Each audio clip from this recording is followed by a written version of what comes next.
ये कश्मीर लाइफ है और इस टाइम पे हम आरटीओ कश्मीर के दफ्तर में हैं और मेरे साथ है आरटीओ कश्मीर सईद शाहनवाज। गाड़ियों की अदम दस्तियाबी को लेकर, पब्लिक ट्रांसपोर्ट को लेकर, शाम के ट्रांसपोर्ट को लेकर और गाड़ियों के जो रजिस्ट्रेशन है उसमें इजाफा होना, कई सारे मौजूआत पे हमें बात करनी है। और इस ज़मन में मैं सबसे पहले आगाज करूंगा इस सवाल से कि गाड़ियों की शरह में जो इसमें इजाफा हो रहा है और एदाद शुमार के मुताबिक जो है पिछले एक साल में 69,000 से जायद गाड़ियों की रजिस्ट्रेशन हो चुकी है, जबकि हकीकत यह है कि जो कैरेज विड्थ है रोड्स की वो कम नजर आ रही है। आरटीओ कश्मीर से जानेंगे इस मामले को लेकर क्या मैकेनिज्म है और किस तरीके के रजिस्ट्रेशन प्रोसेस अमल में लाया जाता है। शाहनवाज साहब, बहुत बहुत शुक्रिया कश्मीर लाइव से बात करने के लिए। जानना चाहेंगे रजिस्ट्रेशंस के हवाले से सबसे पहले, क्योंकि पिछले दिनों खबर आई 69,000 से जायद जो है एक साल में रजिस्ट्रेशंस हो रही है और इसमें जो ज्यादा कसीर जो नंबर तादाद है वो मोटरसाइकिल्स की, और श्रीनगर जो है सबसे ज्यादा जो है वहां पर रजिस्ट्रेशन, थोड़ा सा इस पर बता दीजिए। जी जहांगीर साहब, जैसे आपने डाटा एनालाइज किया होगा, हर साल हमारी यहाँ 7 से 8 या कभी 9% जो व्हीकल तादाद है उसकी ग्रोथ हो रही है। और आपने ये भी सही फरमाया कि तकरीबन इसमें 50% के आसपास इसमें मोटरसाइकिल्स, टू व्हीलर्स होते हैं। जबकि टू व्हीलर्स की तादाद बढ़ने पे we should appreciate, because given the constants जो आप अभी फरमा रहे थे अपने सवाल में ही कि रोड लेंथ, रोड विड्थ हमारे शहर की बहुत कम है, तो टू व्हीलर्स की तादाद जितनी बढ़ जाए तो दैट्स अ गुड ऑमन। बट जो प्राइवेट गाड़ियां हैं, हमारी निजी गाड़ियां हैं, पर्सनल गाड़ियां हैं, उनका नंबर सिग्निफिकेंटली हर साल बढ़ रहा है। On one side of it, that speaks about the economic well-being of this place, but at the same time, we in the government or aware of this situation कि हमारी जो कैरेज विड्थ है हमारे roads की वो बहुत ही limited है, उसमें कोई सिग्निफिकेंट इजाफा नहीं हुआ है पिछले सालों में। एक दो छोटे छोटे फ्लाईओवर बने हैं, हो सकता है आइंदा और भी बन जाएं, लेकिन फिर भी मुझे लगता है, मेरी ज़ाती राय है कि रोड्स की कॉन्स्टेंट तो है, ये एक कॉन्स्टेंट प्रॉब्लम है हमारे लिए। अब इस सूरत हाल में पब्लिक ट्रांसपोर्ट को पॉपुलराइज करना ही गवर्नमेंट की प्रायोरिटी है और वही अल्टीमेट सोल्यूशन है। अगर आपने देखा, जो हमारा पब्लिक ट्रांसपोर्ट का जो इकोसिस्टम है ये पिछले 1-2 सालों से सिग्निफिकेंटली बदला है। मैं आपको उस चीज़ की जस्टिफिकेशन नंबर्स के साथ दे दूंगा। See, we have added around 260 to 270 buses, big buses in the local transport in Kashmir division in last 1 year, जो पिछले 20 सालों में कभी कभार किसी ने बस लाई है। तो आप समझते हैं, हम सब लोग समझते हैं कि कैसे हालात थे पिछले 20 साल, 25 साल, 30 साल तक। यहाँ एक इकोसिस्टम नहीं था कि जहाँ बंदे को कॉन्फिडेंस होता है कि मैं 40-50 लाख रुपए इन्वेस्ट करके then I will be able to do the business. अब वो कॉन्फिडेंस आ गया है लोगों में, लोग मास ट्रांसपोर्ट सिस्टम्स में इन्वेस्ट कर रहे हैं। जैसे कि मैं आपको बता रहा हूँ, हमारी 100 बसेस जो हैं स्मार्ट सिटी में भी हमने यहाँ खरीदी हैं और प्राइवेट में भी। जो सबसे अच्छी बात है कि प्राइवेट लोग एनकरेज हो गए हैं, वो मास ट्रांसपोर्ट सिस्टम्स में इन्वेस्ट कर रहे हैं।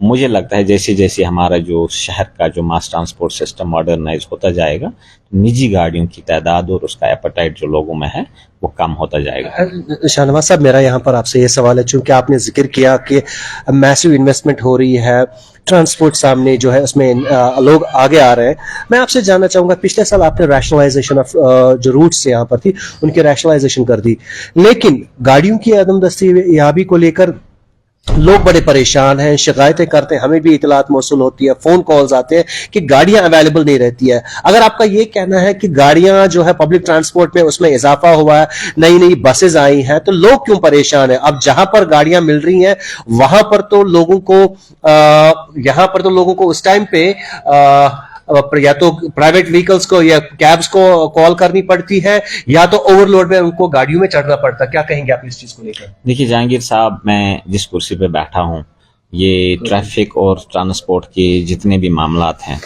मुझे यकीन है आपसे ज्यादा मेरे पास आते हैं, because I happen to be at that generator. तो मेरे पास इन चीजों को लेके जितनी शिकायत लास्ट ईयर थी वो सिग्निफिकेंटली नीचे गया। मैं मानता हूं कि कहीं किसी जगह पे अभी भी प्रॉब्लम होगी, लेकिन मैं आपको यकीन के साथ कहता हूँ जिस मैग्नीट्यूड की प्रॉब्लम लास्ट ईयर थी उस मैग्नीट्यूड की प्रॉब्लम इस टाइम नहीं है।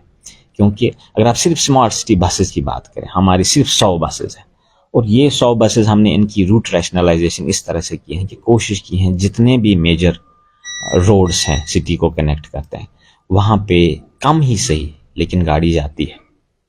और मुझे यकीन है कि ये एक बिगनिंग है, वक्त के साथ साथ जब ये ट्रांसपोर्ट सिस्टम इम्प्रूव होगा तो ये इश्यूज होंगे। जो इशू जो आज जितनी शिकायतें मुझे लास्ट ईयर आती थी हमारे यहाँ बस ने, फॉर एग्जांपल जब मैंने ज्वाइन किया लास्ट ईयर, मैं आपको सिंपल मिसाल देता हूँ, जो पहली शिकायत मैंने मौसूल हुई कि हमारे यहाँ गाड़ी नहीं है वो है भटमालू जहांगीर चौक से लेके खिमैनी चौक के जरिए से जब हम बड़गाम जाते हैं तो वाकई में बहुत प्रॉब्लम थी। रोड भी ख़राब था, कोई गाड़ी नहीं चलती थी। आहिस्ता आहिस्ता मैं आज भी उसी रोड से आया, मैं चूँकि वहीं से रहता भी हूँ, दफ्तर वहीं अक्सर वहीं से आता हूँ। आज की डेट में वहाँ सोमो भी चलता है, रेड बस भी चलता है, प्राइवेट मिनी बस भी चलती है, ई रिक्शाज मैंने दर्जनों में देखे वहाँ अभी भी आते हुए। तो ये एक रोड की कहानी है।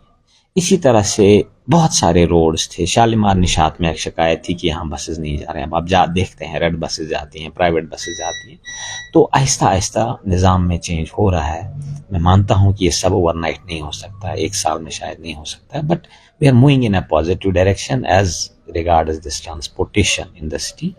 तो मुझे लगता है वक्त के साथ साथ we will have improved times. और ये शिकायतें, जहाँ तक आपको नाइट टाइमिंग का आप मुझे बता रहे, जो मुझे लास्ट ईयर शिकायतें मौसूल हो रही तो हकीकत में प्रॉब्लम थी, हकीकतन प्रॉब्लम थी। आज आप स्मार्ट सिटी की बस शाम को 10:30 बजे भी मिलेगी रोड पे, खाली चक्कर काटती है लेकिन होती है रोड पे।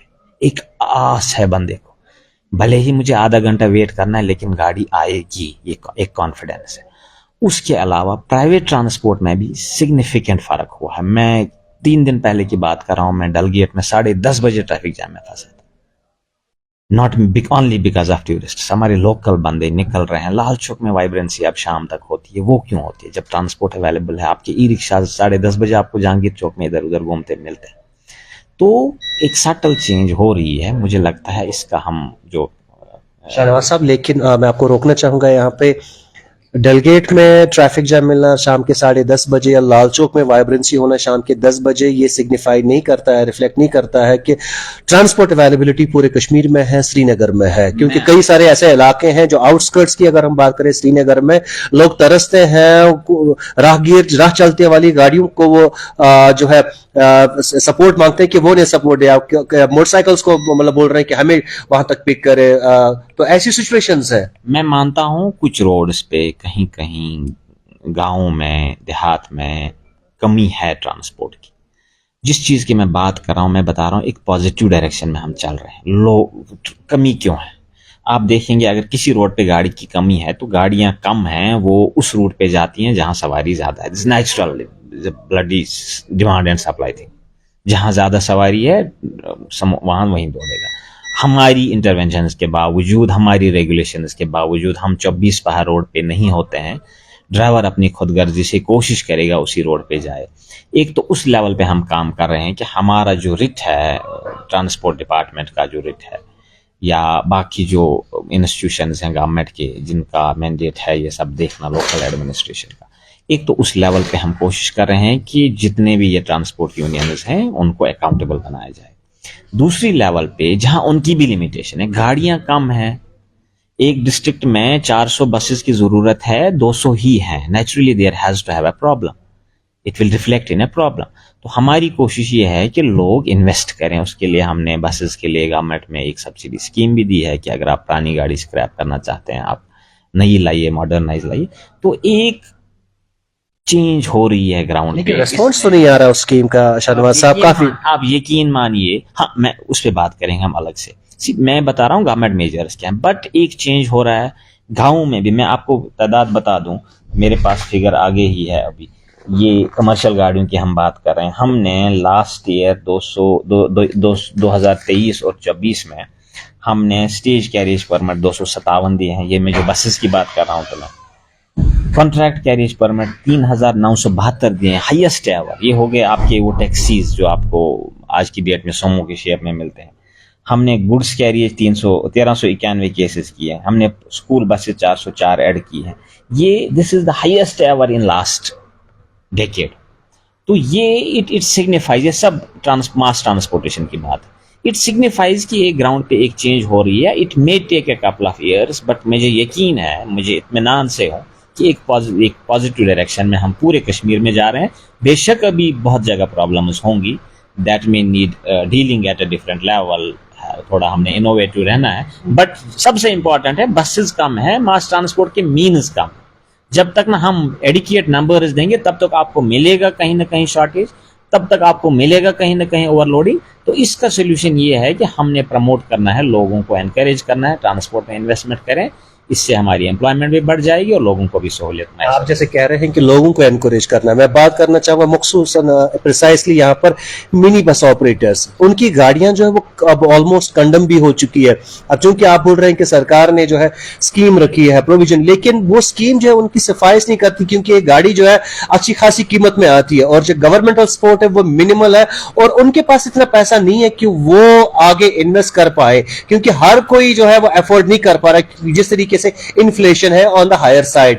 तो इस चीज को क्या आपने कभी कंसिडर किया या कोई ऐसा प्लान बनाया ताकि जो पास्ट में एक ट्रांसपोर्टर रह चुका है वो आने वाले वक्त में भी ये स्कीम अवेल कर सकता है और गाड़ी ला सकता है और पब्लिक ट्रांसपोर्ट की सर्विस के लिए वो गाड़ी रख सकता है, जिससे उसका भी रोजगार बढ़े, लोगों को भी फायदा मिले और उसकी भी अब वो भी एम्प्लॉयमेंट जनरेट कर सके। देखिए, ये जो स्कीम जिसकी आप बात करें कि हम 5 लाख रुपए, अभी तक एक्सटेंडेड थी बसेस के लिए, बड़ी बसेस के लिए, मीन्स 35 सीटर एंड अबाव।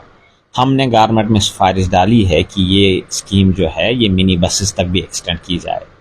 तो जहां आपको 40 लाख की गाड़ी में 5 लाख रुपए का रिबेट मिलता है, मुझे लगता है जहां अगर आपको 25 लाख की गाड़ी में 5 लाख का रिबेट मिलेगा, सपोर्ट मिलेगा गवर्नमेंट का, तो शायद ज़्यादा रिस्पॉन्स आएगा। तो हमारी सिफारिश ऑलरेडी गई हुई है गवर्नमेंट में, इट्स अंडर एक्टिव कंसिडरेशन कि हम ये स्कीम जो है ये मिनी बसेस तक भी एक्सटेंड करें। तो मुझे यकीन है कि मिनी बसेस में कश्मीर डिवीज़न को लेके हमें बहुत अच्छा रिस्पॉन्स मिलेगा।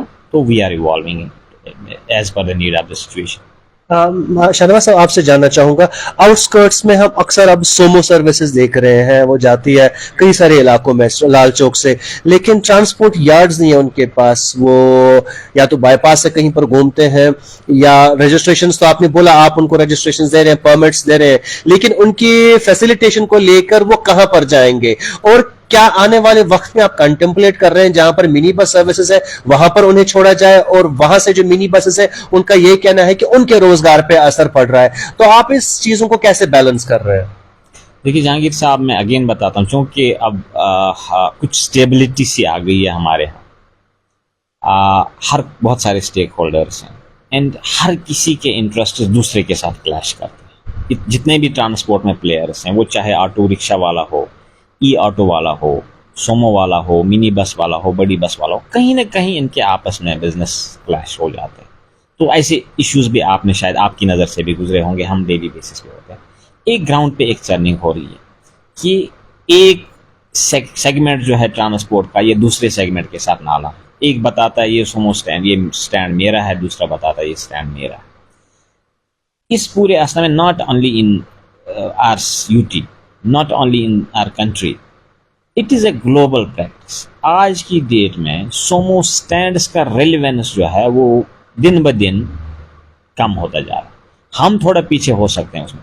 अब एग्रीगेटर्स की बात आ गई। अब अगर आप देखेंगे श्रीनगर सिटी में हमारे पास 4-5 एग्रीगेटर लाइसेंसेस हम दे चुके हैं, ठीक है।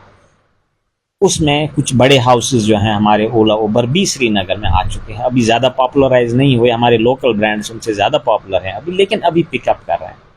आज आप ऐप पे अपनी गाड़ी बुक कर रहे हैं, तो जो सोमो स्टैंड्स का जो कंसेप्ट है वो वक्त के साथ साथ डाइल्यूट हो रहा है। लेकिन अभी की डेट में जो पुराने सोमो स्टैंड्स थे, कहीं कहीं उनको जगह दी गई थी, रेगुलराइज किए गए थे, वो जगह ही अब कम पड़ गई।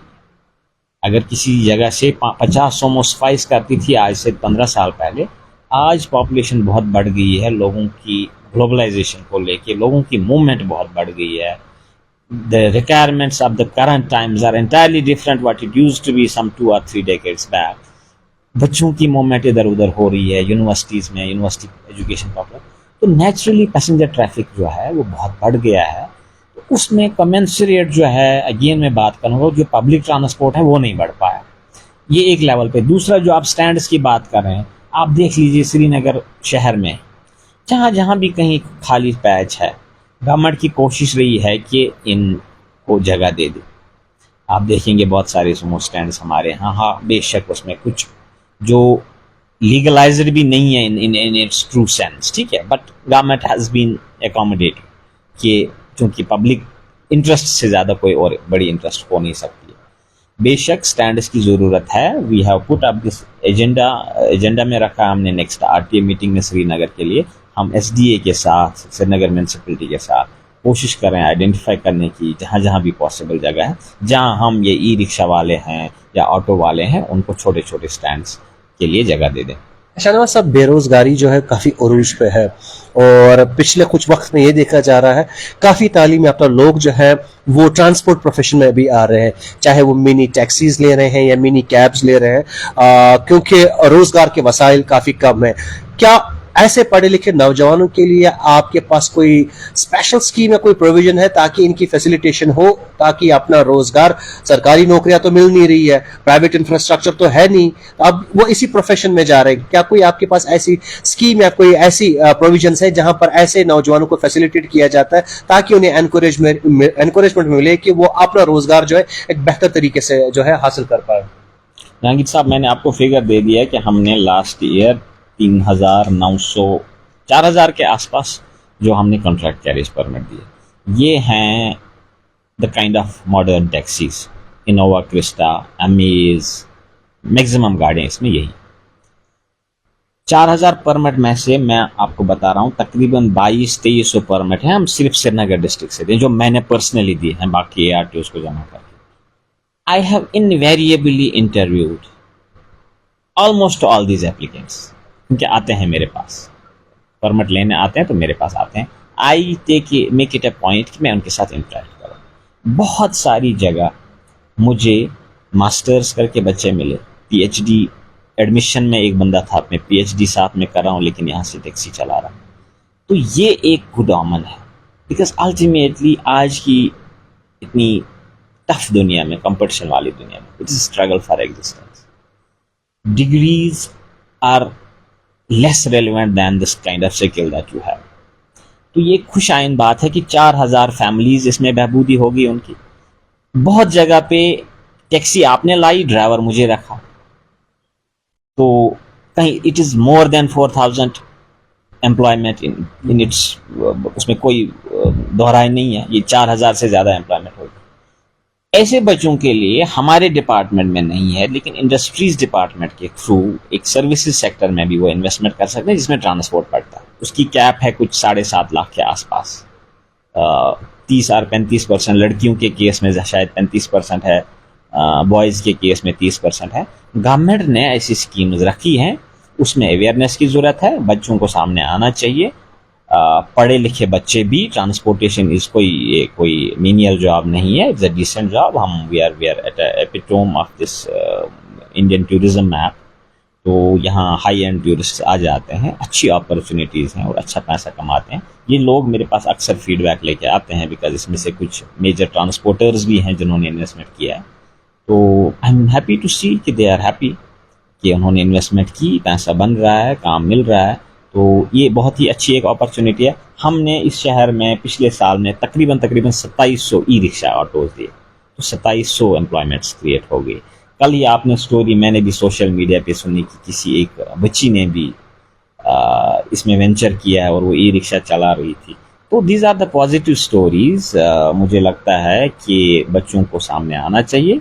Government is all out to support and there is a scheme in industries department जहां वो अपनी एक मुमकिन स्कीम भी है।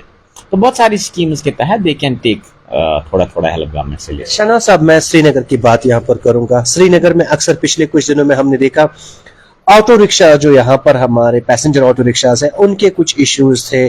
जैसे रिसेंटली उनका ये कहना था कि श्रीनगर के कुछ एरियाज में उनकी रेट्स जो है वो सेट की गई है, जैसे शंकराचार्य टेम्पल तक वहां पर या जो कैब्स वहां पर जाती है तो आरटीओ ने वहां पर रेट्स कुछ जो है रेगुलेट किए हैं। उनका ये कहना है कि ये रेट्स उनके साथ जो है, उन्होंने कहा कि उनके साथ ज्यादती है जिस हिसाब से रेट्स दी गई है, और उनकी रिक्वायरमेंट्स जो उनका इंफ्रास्ट्रक्चर और इन्वेस्टमेंट है उसके खिलाफ किया जा रहा है, क्या कहेंगे आप उस चीज के बारे में? देखिए जहांगीर साहब, जब आप एक पोजीशन ऑफ रिस्पॉन्सिबिलिटी पे होते हैं तो आपको एक हॉलिस्टिक पर्सपेक्टिव से देखना पड़ता है हर एक चीज को। शंकराचार्य की आपने बात की, मैं बताता हूँ शंकराचार्य या चश्मा शाही में हमने क्यों इंटरवेंशन किया।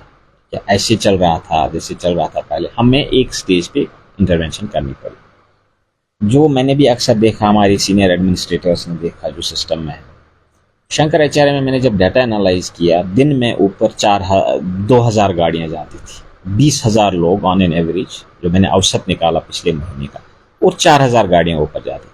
जब टूरिस्ट आता था, इसको 1.5-2 घंटे लगते थे शंकराचार्य चढ़ने में, फिर 1.5-2 घंटे लगते शंकराचार्य उतरने में। इसी तरह से यही सीन था हमारे चश्मे शाही परी महल जब कोई टूरिस्ट जाता। आप मुझे बताइए, tourism is the backbone of this small place in the country. अगर टूरिस्ट को ये एक्सपीरियंस मिले कि उसको शंकराचार्य देखने जाना है और उसको 2 घंटे पहले ट्रैफिक जैम में रगड़ना है, क्या ये दोबारा वापस आएगा हमारे पास?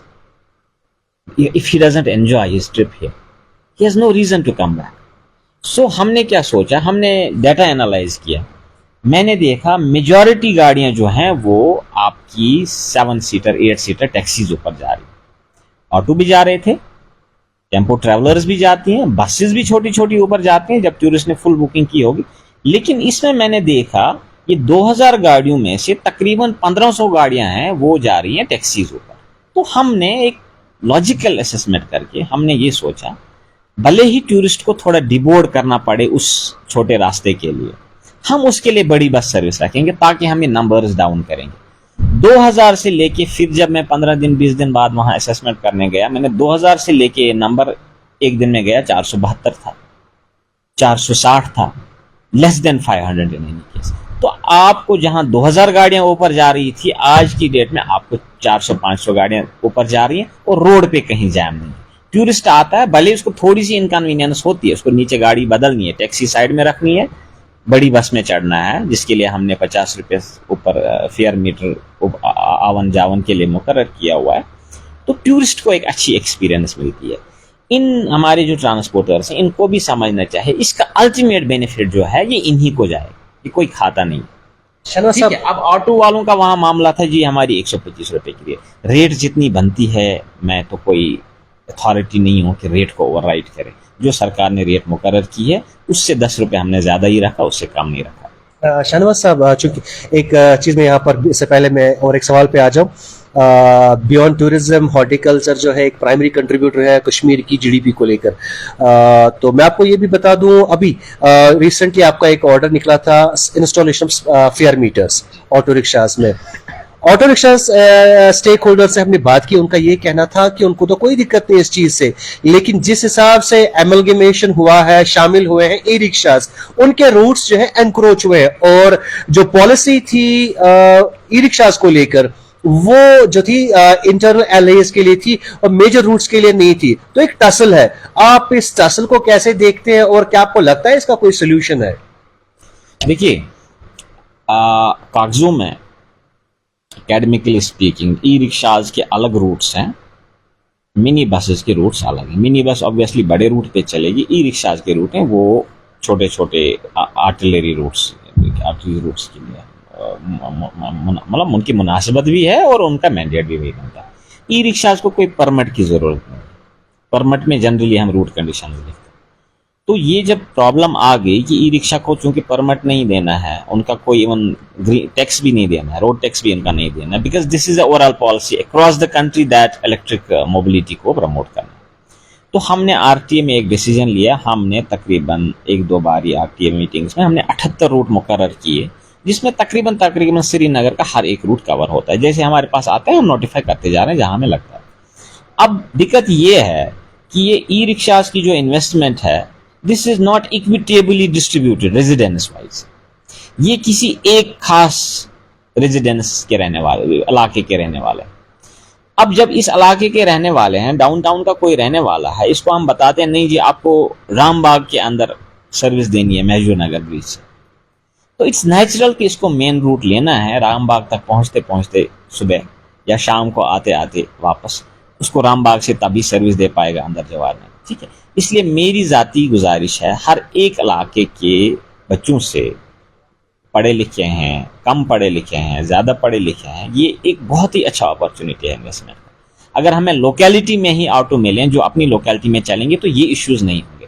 लेकिन जब तक ये ऑटो ओनर्स की जो कंसंट्रेशन है ये एक खास इलाके से है, तो इनको इधर उधर चलने के लिए पहले मेन रोड्स क्रॉस करने पड़ेंगे। उसमें ट्रांसग्रेशन होती है, उसमें यही शिकायतें आपके पास आई होंगी, यही शिकायतें मेरे पास मैं टसल की बात कर रहा हूँ। जो पैसेंजर ऑटोज है उनका ये कहना है कि वो चलेंगे रोड्स पे, उन्हें कोई दिक्कत नहीं है, लेकिन जो उनके रूट्स हैं वहां पर पूरा दिन एनक्रोच होते हैं। लाइक वो साइड करते हैं Lal Chowk road, boulevard road. Water tight boundary रखना ना ही पॉसिबल है एडमिनिस्ट्रेशन के लिए और ना ही वो एडवाइजेबल है। यही एक प्रैक्टिकल सिचुएशन मुझे हैंडल करके दे दीजिए ना। बंदा रहता है मायसूमा में, मैं इसको बताऊंगा आपको रामबाग से लेके बंड से अंदर महजूर नगर चलना है, मुझे बताइए क्या उड़ के जाएगा रामबाग? ये तो रूट ले लेगा ना।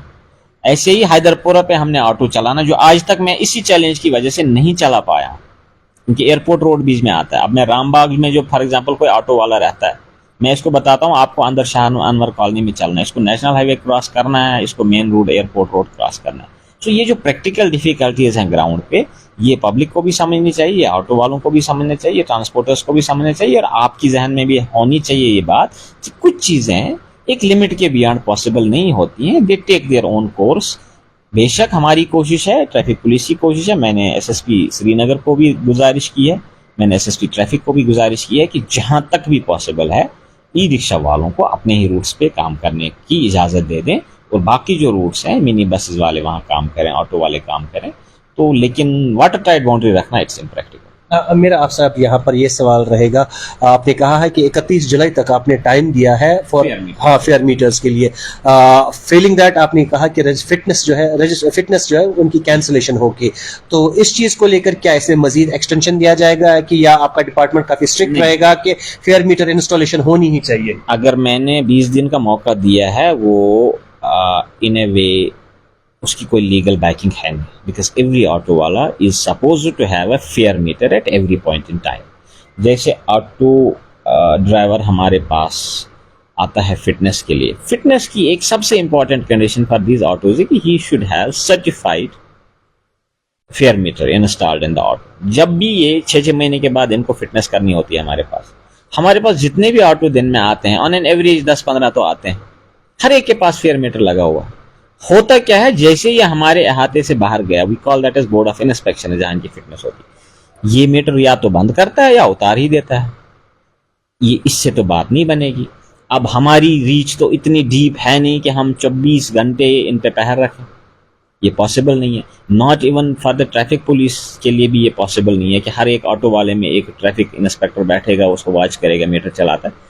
कुछ ये पब्लिक की भी जिम्मेदारी है कि वो भी इनकलकेट करें, ऑटो वाले को इंसिस्ट करें, नहीं आप फेयर मीटर चलाइए, मैं फेयर मीटर के हिसाब से चलाऊंगा। फेयर मीटर का थोड़ा सा बता दीजिए, इसका किस तरीके का फेयर रहेगा जब मीटर्स इंस्टॉल होगी? मीटर को लीगल मेट्रोलॉजी वाले पहले सर्टिफाई करते हैं। जो सरकारी रेट होती है वो एक सॉफ्टवेयर कोड के जरिए इसमें फिट होती है कि पहले 2 किलोमीटर के लिए आपको 39 रुपए फिक्स्ड है, and then every subsequent kilometre के लिए आपको 17 रुपए फिक्स है। औसतन ये 20 रुपए पर किलोमीटर के हिसाब की बनती है एक। अब फेयर मीटर का ऑब्जेक्टिव क्या है कि बंदा कोई एक्सप्लॉइट ना हो, जो रेट सरकार ने मुकर्रर की है उतना ही देना पड़े। एक तो ये है कि हम फेयर मीटर को भी एनफोर्स करेंगे that every auto should have a fare meter. दूसरा, मैं पीछे भी आपके साथ बात की है, किसी और के साथ भी बात की, आज टेक्नोलॉजी का जमाना है। आप आराम से, आप अगर लाल चौक से यहाँ आए मेरा इंटरव्यू करने, तो आपको पता है लाल चौक से आरटीओ ऑफिस तक कितना डिस्टेंस है। अगर आपको ऑटो लेना है आप देख लीजिए, अगर 5 किलोमीटर है, 5 मल्टीप्लाइड बाई 20, 100 रुपए मेरा बनता है। उसको बताइए जनाब आपका 100 रुपए बनता है, इसके अलावा मैं दे नहीं सकता हूँ। अगर इंसिस्ट करता है, एक कंप्लेंट लॉन्च कीजिए, we have so many channels to get connected with the public. तो ये एक बहुत ही बड़ा निज़ाम है। इसमें रेगुलेशन में कहीं कहीं इश्यूज आ जाते हैं, that's why we have to be a little strict. तभी मैंने बताया कि 20 तारीख तक, 31 जुलाई तक कर दीजिए, नहीं तो ऑब्वियसली अगर किसी का ऑटो का फेयर मीटर नहीं चलता है, he is supposed to be failed on this fitness parameter. That's what we are going to do. मेरे आखिरी 2 सवाल शाहनवाज साहब आपसे रहेंगे, वुमेन ट्रांसपोर्ट को लेकर, वुमेन सीट अवेलेबिलिटी को लेकर। आपने लास्ट टाइम जो है एक पहल की थी कि स्टिकर्स भी लगाए थे लेकिन वो जो एनफोर्समेंट थी, वो इनिशिएटिव जो था महज स्टिकर्स तक ही महदूद रहा। Women transport, women seat reservation को लेकर आज भी जो खवातीन है वो बसों में खड़े रहते हैं और इन्हें सीट जो है फराहम नहीं की जाती है। अब कोई इंटेंशनली ऐसा कर रहा है या अवेयरनेस नहीं है, आप इसको कैसे देखते हैं और क्या आपको लगता है कि अवेयरनेस करने की जरूरत है या कुछ एनफोर्समेंट करने की जरूरत है जहां पर वो खवातीन को जो है वो हुकूक मिले जो उन्हें रखे गए हैं सीट रिजर्वेशन के हवाले से? देखिए, एजुकेशन की जरूरत है। मैं आपको खुद बताऊं, मैं परसों अराउंड यही चश्मा शाही के आसपास मैं रेड बस में बैठा। I was just as an observer, किसी को पता नहीं था मैं आरटीओ हूं या तो मैं बैठा। मैंने देखा जो लेडीज के लिए एयर मार्क सीट है उस पे जेंट्स बैठा हुआ है और एक लेडीज खड़ी है। तो आई आस्क्ड हर लेडी, मैंने कहा आपकी सीट तो वो है, आप क्यों नहीं पूछते इनसे? जैसे ही लेडीज ने इशारा किया उसको तो वो बंदा उठ के सीट छोड़ दी। तो मैं अगेन बात करता हूं, सरकार क्या था, सरकार ने एक लाहेअमल दिखाया कि लेडीज रिजर्वेशन है, फेयर में कंसेशन है बच्चों को स्कूल तक जाने के लिए। अब सरकार हर एक गाड़ी में नहीं बैठेगी। You as a student, you as a women passenger, you are supposed to be aware and assert your rights. ठीक है, मुझे नहीं लगता, हम उस सोसाइटी से बिलोंग करते हैं, इतनी डिग्रेडेशन नहीं हुई है कि अगर मैं कुर्सी पे बैठा हूं कोई मेरी माँ बहन आ जाएगी मुझे बताएगी मेरी सीट छोड़ दीजिए। मुझे नहीं लगता उस लेवल तक हमारी अभी तबाही नहीं हुई है। तो विमेन जो है, मेरी माँ बहनें जो हैं, स्टूडेंट्स हैं, बच्चियां हैं, उनसे भी गुजारिश करता हूं कि वो अपना हक थोड़ा असर्ट करें। मुझे यकीन है कि वो हमें सबसे ज्यादा हेल्प कर सकते हैं इसमें। Instead of keeping an inspector from transport department or traffic department in every vehicle, let every women citizen be the do the job of a police। आप वो देख ले, मेरी कुर्सी है तो आप मेरी कुर्सी पे क्यों बैठ?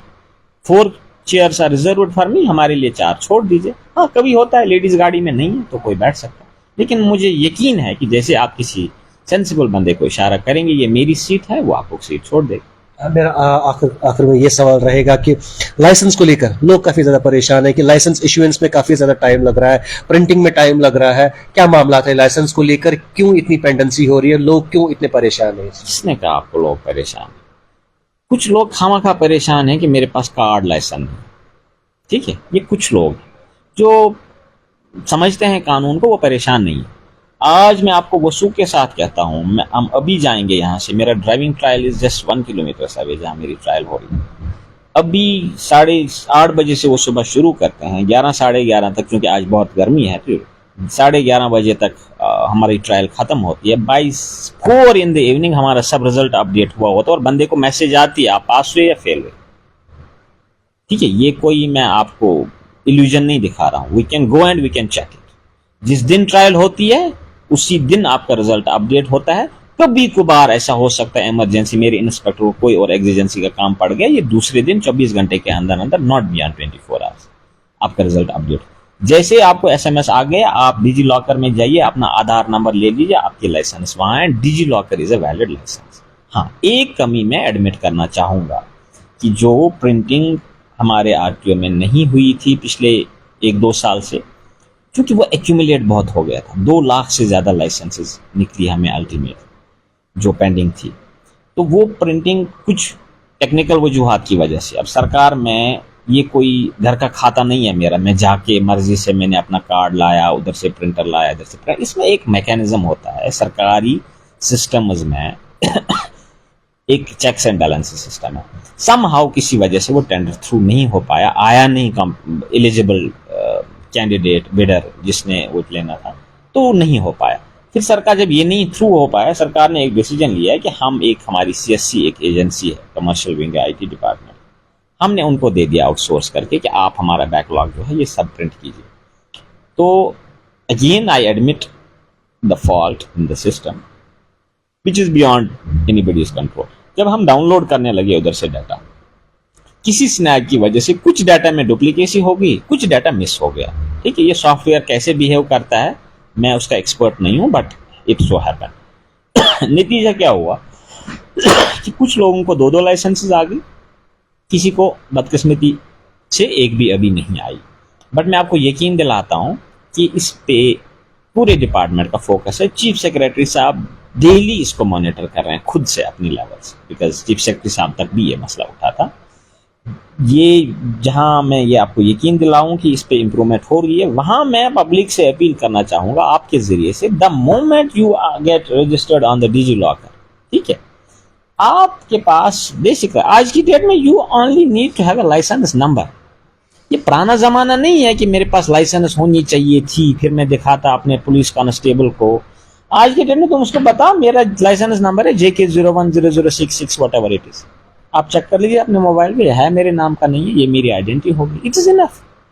आज डिजिटल जमाना है, डिजी लॉकर में आपका लाइसेंस है, दैट्स अ वैलिड लाइसेंस। एक दर्जन बार हमने रिएटरेट किया है पब्लिक में कि इट्स अ वैलिड लाइसेंस, तो इस पे किसी को एंग्जाइटी लेने की जरूरत नहीं। While I apologise, I'm sorry, there is a little delay in the printing of the licenses. We are trying to improve it.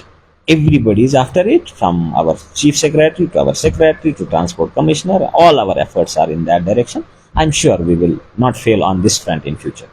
बहुत बहुत शुक्रिया। ये थे हमारे साथ आरटीओ कश्मीर सईद शाहनवाज साहब, जो ट्रांसपोर्ट को लेकर, कम्यूटिंग को लेकर, अवेलेबिलिटी ऑफ ट्रांसपोर्ट को लेकर, वुमेन ट्रांसपोर्ट को लेकर कई सारे रेंज ऑफ इश्यूज पे उन्होंने हमसे बात की और आपने उनको सुना।